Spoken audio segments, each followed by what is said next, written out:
आज के क्लास में हम लोग देखेंगे हड़प्पा सभ्यता का भाग 1। पिछले क्लास में हम लोगों ने प्रागैतिहासिक काल के बारे में विशेष रूप से अध्ययन कर चुके थे। हड़प्पा सभ्यता भारत की सबसे प्राचीनतम सभ्यता है। प्राचीनतम सभ्यता का मतलब होता है, सभ्यता का ही अर्थ होता है कि किसी खास नियम कानून से रहने की प्रवृत्ति सभ्यता कहलाता है। सभ्यता भारत में सबसे प्राचीनतम हड़प्पा सभ्यता माना जाता है इतिहास के आधार पर। देखिए, हड़प्पा सभ्यता की जानकारी कैसे प्राप्त हुई, इसमें कौन कौन से व्यक्ति शामिल थे खनन एवं उत्खनन के लिए और उन्होंने क्या योगदान दिया, उसको आज हम लोग विशेष रूप से देखेंगे। जैसे हड़प्पा सभ्यता के बारे में सबसे पहले जो जानकारी देने वाले व्यक्ति थे चार्ल्स मैसन, जिन्होंने 1826 में इसकी जानकारी दी।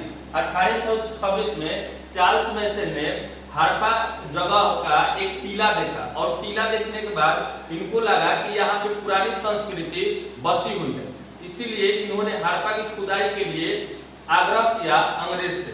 और अंग्रेज ने कनिंघम 1861 ईस्वी में इसकी खुदाई के लिए पुरातत्व विभाग का स्थापना किया गया। कनिंघम द्वारा 1861 ईस्वी में पुरातत्व विभाग का स्थापना हुआ। इसके वजह भी इसके चार्ल्स मैसन के आधार पर ही नहीं, केवल कनिंघम पुरातत्व विभाग का स्थापना कर दिए। इसके पीछे का कारण है कि 1826 में चार्ल्स मैसन ने हड़प्पा में एक टीला देखा, अर्थात ऊंच टीला देखा जमीन का, और उसको लगा कि यहाँ पे कोई पुरानी सभ्यता बसी हुई है, अर्थात पुराना शहर बसा हुआ, उसको अंदाज हुआ और अंग्रेज को जाकर बोल दिया। अंग्रेज ने उस पर उतना उस समय गौर नहीं किया। बाद में 1856 में लॉर्ड डलहौजी लाहौर से कराची के लिए ट्रेन का पटरी बिछा रहा था। मतलब लाहौर से कराची के लिए लॉर्ड डलहौजी ने ट्रेन का पटरी बिछा रहा था। उस समय हड़प्पा के नजदीक से ही यह लिंक जा रही थी, मतलब हड़प्पा के पास से ही यह पटरी बिछाया जा रहा था। तो रेल लाइन बनाने के लिए ऊंची जगह का होना बेहद जरूरी होता है, इसीलिए इन्हें यहाँ ऊंच दिखाई दिया तो यहाँ से मिट्टी उठा कर ये लोग ट्रेन के पटरी बिछाने के लिए वहां पर रखते थे मजदूर लोग। अब जब मजदूर लोग इस टीला को जब खोने तो इसमें बहुत सारे अवशेष मिले, जैसे मूर्ति, सिक्का, काष्ठ, ईंटा, ये सब पत्थर, ये सब बहुत सारे इसमें अवशेष मिल रहे थे। मजदूर लोग कम खोद रहे थे और बेसी इसको देख कर आश्चर्यचकित हो रहे थे, ये कहां से आ गया, ये कहां से आ गया। तो देखिए, कहीं भी खोदिएगा नया सामान मिले, पुराना पिछला वाला, जैसे आप ही के घर में पुराना सिक्का मिले, मूर्ति मिले, बहुत पहले का 1 पैसे 2 पैसे, तो आपको अजीब फीलिंग होगा। तो इन लोगों ने यहाँ पे देखना चालू किया। तो 1856 में यह वही जगह था जिसे चार्ल्स मैसन ने 1826 में बताया था कि शायद इस पर कोई सभ्यता बसी हुई है। तब इसको ख्याल में रखते हुए इस बात को ख्याल में रखते हुए कनिंघम ने 1861 में इसकी खुदाई के लिए एक पुरातत्व विभाग का स्थापना किया। पुरातत्व विभाग का मतलब होता है एक ऐसा विभाग, एक ऐसा समिति जो पुरानी अवशेषों का पता लगा। तो भारत में 1861 में कनिंघम ने पुरातत्व विभाग का स्थापना किया। पुरातत्व विभाग होता है पुरानी अवशेषों का पता लगाना और इनको गठन करने का मुख्य कारण था कि चार्ल्स मैसन द्वारा भी बताया गया था और यहाँ से खुदाई में भी अवशेष मिल रहे थे। अब इनके आधार पर लगा कि शायद यहाँ पे कोई ग्रामीण संस्कृति या नगरीय सभ्यता कोई विकसित हुई है। तब इन्होंने पुरातत्व विभाग का स्थापना कर दिया। उसके बाद इन्होंने स्थापना करने के बहुत दिन बाद में जब काम उस पर नहीं हुआ तो लॉर्ड डलहौजी ने 1902 में जब लॉर्ड डलहौजी महानिदेशक सर जॉन मार्शल को बनाया। इस सारे रिपोर्ट को देखते हुए लॉर्ड कर्जन ने 1902 में महानिदेशक सर जॉन मार्शल को बनाया इस पुरातत्व विभाग को खोदने के लिए, अर्थात इसको मालूम करने के लिए कि इसमें कौन कौन सी चीज है। तो लॉर्ड डलहौजी ने 1902 में इसको एक्शन में लिया, अर्थात इस पर कार्रवाई करना शुरू कर दिया और महानिदेशक सर जॉन मार्शल को बनाया कि आप पता कीजिए कि इसमें वाकई में क्या सच्चाई है, यहाँ से कुछ निकल रहा है। तब महानिदेशक सर जॉर्ज मार्शल ने यहाँ पे मतलब मालूम करते हुए विशेष रूप से अपने जगह से मालूम करते हुए दयाराम साहनी को 1921 में हड़प्पा के उत्खनन के लिए इन्होंने आदेश जारी कर दिया। अर्थात सर जॉर्ज मार्शल ने दयाराम साहनी के नेतृत्व में हड़प्पा उत्खनन के लिए लागू कर दिया। तो दयाराम साहनी ने हड़प्पा का खुदाई किया था 1921 में। अब यहाँ से डायरेक्ट रूप से परीक्षा में सवाल पूछे जाते हैं कि हड़प्पा के उत्खनन किसने किया था, तो दयाराम साहनी ने। अब देखिए जब यहाँ पे जब उत्खनन हुआ, मतलब जो हड़प्पा जो बनाया था चार्ल्स मैसन ने, उसका जब उत्खनन हुआ तो उसमें देखा गया मतलब ईंट के ईंटा मिला, पत्थर मिला, उसके बाद नाली मिला, स्नान घर मिला, उसके बाद में जो मूर्ति मिला, सिक्का मिला, बहुत सारे सामान यहाँ पे मिले हड़प्पा में। और यहाँ पे मिलने के बाद में अंग्रेजों को लगा वाकई में यहाँ पे कोई नगर का विस्तार हुआ है। अब यहाँ पे इन लोग को विश्वास हो गया कि भारत में भी यहाँ पे संस्कृति कोई ना कोई बसी हुई है। तब तक उसी समय यहाँ से 483 किलोमीटर के दूरी पर मोहनजोदड़ो पड़ता है और मोहनजोदड़ो में भी ऐसा ही एक किला देखा गया। उस समय मोहनजोदड़ो में भी ऐसा ही कुछ करके एक किला देखा गया।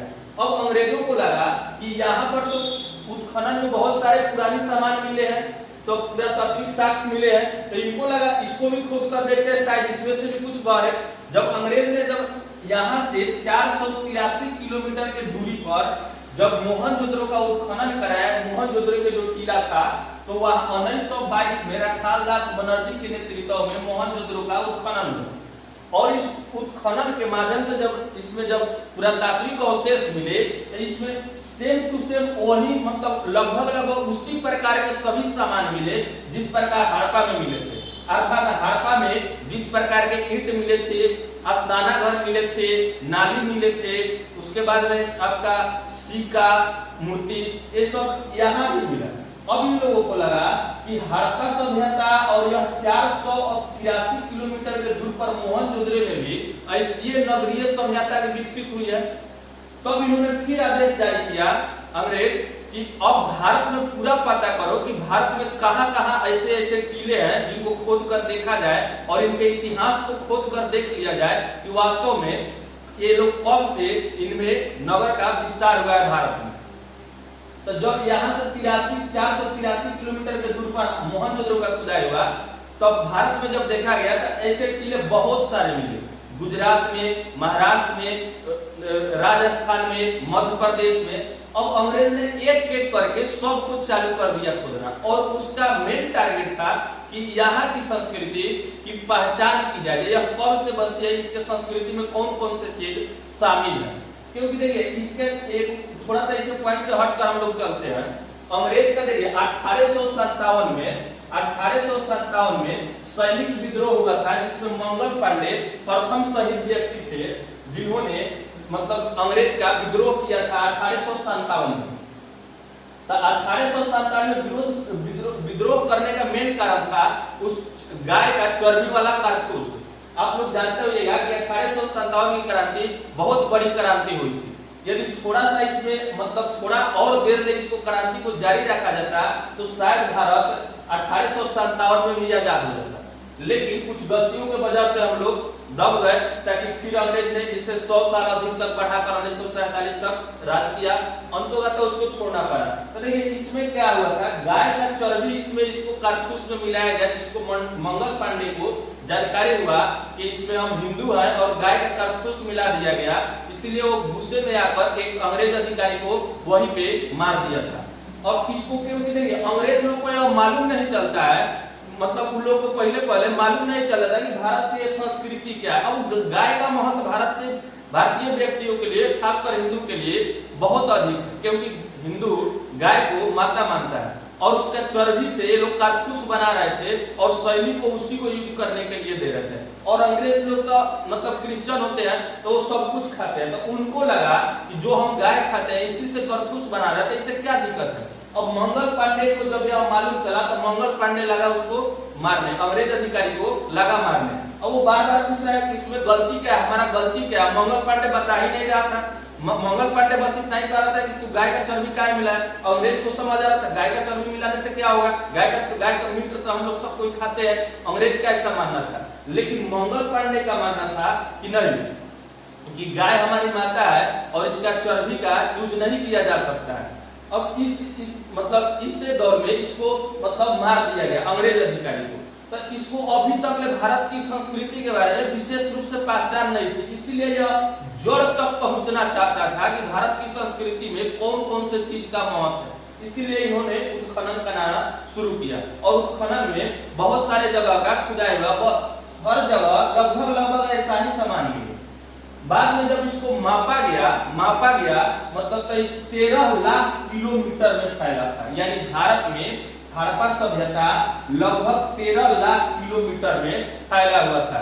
गुजरात से ले लिए महाराष्ट्र, उसके बाद वहाँ पे सिंधु में, उसके बाद ये राजस्थान, ये पंजाब, हरियाणा, यहाँ तक इस सबका विस्तार था। अर्थात यह जो भारत का ऐसे टेम्पोररी हम लोग समझने के लिए भारत जैसे अब पाकिस्तान वाला क्षेत्र है कि वाला भारत है, तो उस समय पाकिस्तान भारत का ही हिस्सा था।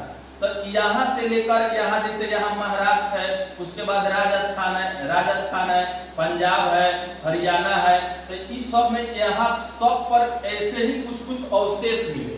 यह 13 लाख किलोमीटर में फैला हुआ था हड़प्पा सभ्यता। अब इसके खुदाई के बाद में जब इसको रेडियो कार्बन की सहायता से मालूम किया गया इसकी तिथि को, जो यह कब से लगभग इसका विस्तार हुआ है, तो देखिए पुरानी चीजों का आकलन रेडियो कार्बन से ही किया जाता है। तो देखा गया इसका ईस्वी 2500 ईसा पूर्व है, अर्थात आज से लगभग मान लीजिए कि 4500 वर्ष पूर्व, आज से 4500 वर्ष पूर्व एक शहर का विस्तार हुआ था भारत में, जिसे हड़प्पा कहते हैं। सभ्यता का मतलब समझिएगा खास नियम कानून से रहने की प्रवृत्ति, और यह एक शहरी नगरीय सभ्यता थी।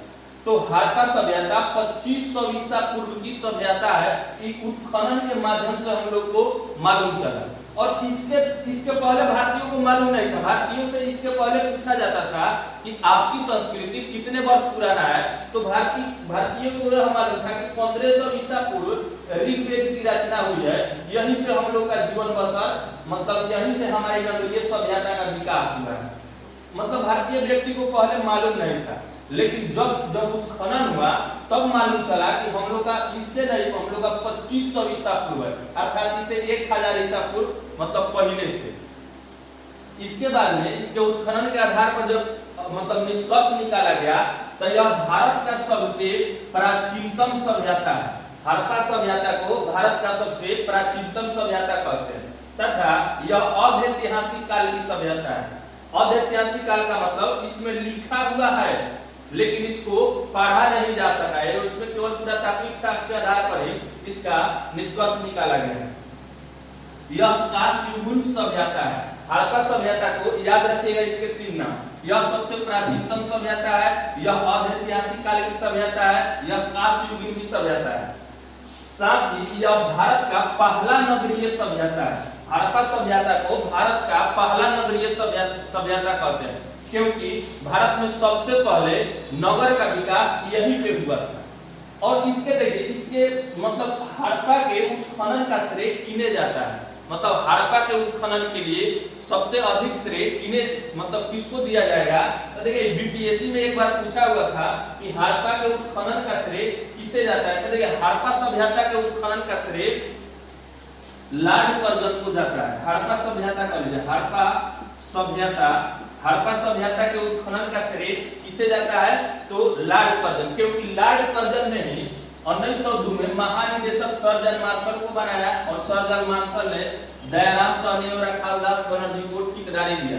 दयाराम साहनी को हड़प्पा के लिए और अखालदास बनर्जी को मोहनजोदड़ो के लिए। ये सनिस्वी भी थोड़ा याद रखिएगा।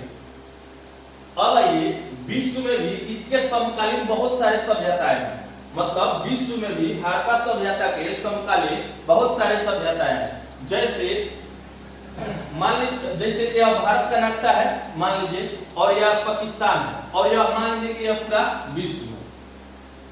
तो देखिए हड़प्पा तो वैसे पाकिस्तान में है, तो हड़प्पा सभ्यता यहाँ मतलब भारत की सभ्यता प्राचीनतम सभ्यता हो, लेकिन इसी तरह और भी देश थे जो बोल रहे थे हमारे देश में भी नगर का विकास, नगर मतलब शहर का विकास कितने ईस्वी पहले हुआ था, तो हर देश अपना अपना प्रकट कर रहे थे। तो इसमें देखा गया कि मिस्र की सभ्यता 3500 ईसा पूर्व है, अर्थात सबसे पुरानी सभ्यता विश्व में यदि किसी को माना जाता है तो मिस्र की सभ्यता को माना जाता है। यह 3500 ईसा पूर्व था।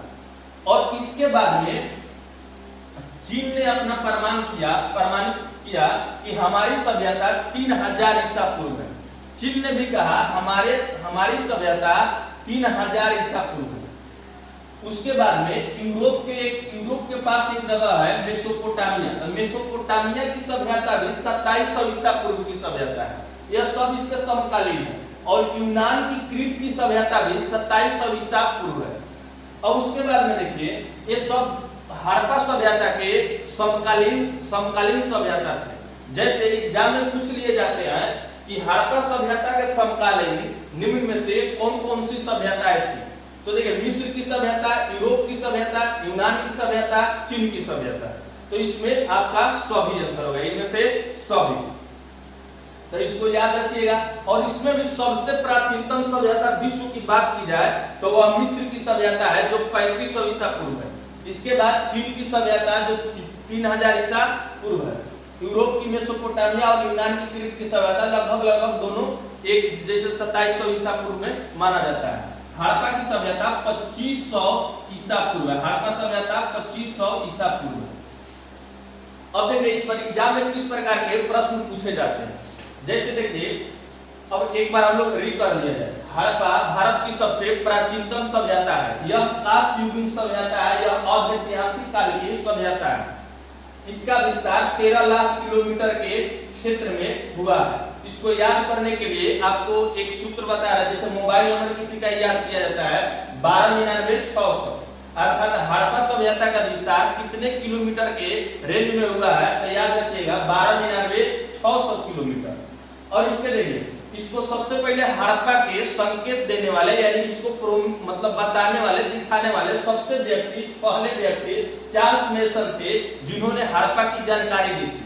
और चार्ल्स मेसन ने 1826 में जानकारी दिया था। और 1856 में लॉर्ड डलहौजी ने जो लाहौर के लिए ट्रेन की पटरी बिछा रहा था, तो उस समय देखा गया कि हड़प्पा से मिट्टी लाने में वहां से कुछ पुरानी अवशेष निकल रहे। इसीलिए यहाँ पर लॉर्ड मतलब कनिंघम ने भारतीय पुरातत्व विभाग की स्थापना कर दिया 1861 में। इसके बाद लॉर्ड कर्जन ने 1902 में महानिदेशक सर जॉन मार्शल को बनाया।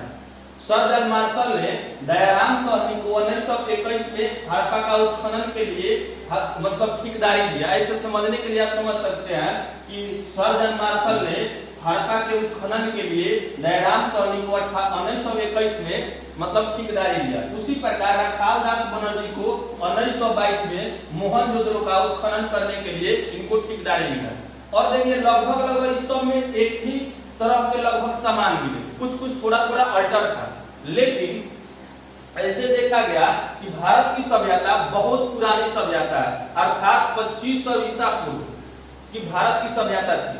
अब देखिए एग्जाम में इस पर बार प्रश्न पूछे जाते हैं। जैसे हड़प्पा किस नदी के किनारे है, तो हड़प्पा रावी नदी के किनारे है। उसके बाद में जैसे सुतकोटा, अमरी, धावराबिला, इस सब से प्रश्न आते हैं। तो हम लोग एक करके भाग 1 है, इसके बाद में भाग 2, भाग 3 ऐसे देखेंगे हम लोग। अब जैसे देखिए इस पर एग्जाम में प्रश्न कैसे आता है, एक दो उदाहरण के तौर पर देखा जाए।